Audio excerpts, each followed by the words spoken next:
আসসালামু আলাইকুম। কারাপশন, দুর্নীতি।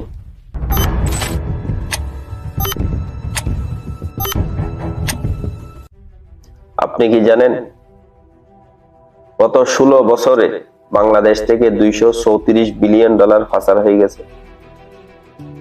যদি গড় হিসেব করি প্রতি বছর 16 বিলিয়ন ডলার, যদি বাংলাদেশি টাকায় কনভার্ট করি 1 বিলিয়ন সমান 10,000 কোটি টাকা।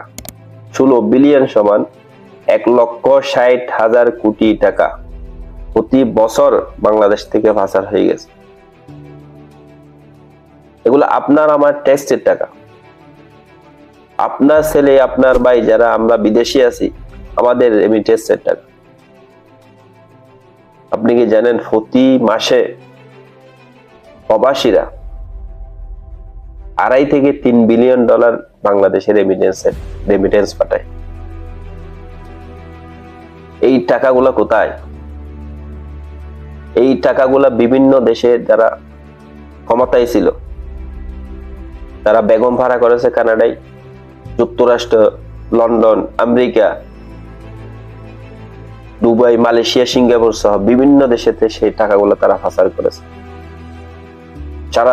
তারা সেখানে আরাম আয়েশে জীবন যাপন করতেছে। আমরা এখানে যুগের পর যুগ কষ্টের মধ্যে জীবন যাপন করতেছি।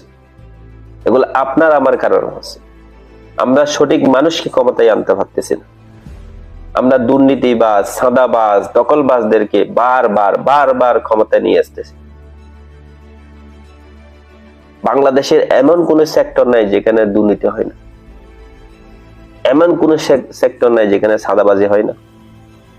আপনি কি চান না আপনার দেশে আপনি স্বাধীনভাবে ব্যবসা করতে? আপনি কি চান না আপনার ট্যাক্সের টাকায় তৈরি রাস্তায় স্বাধীনভাবে গাড়ি চালাতে, যেখানে কোনো সাদাবাজ সাথে সাদা লুটতে পারবে না?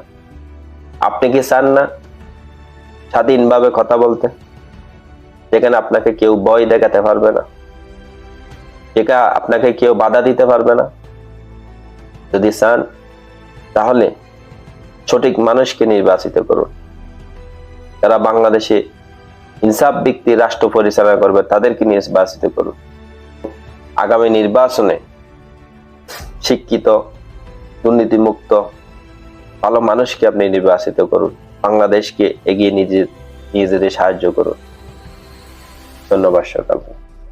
শেখ হাসিনা পরিবারের আরো 31টি ব্যাংক অ্যাকাউন্টে থাকা 394 কোটি টাকা জব্দের আদেশ দিয়েছেন আদালত।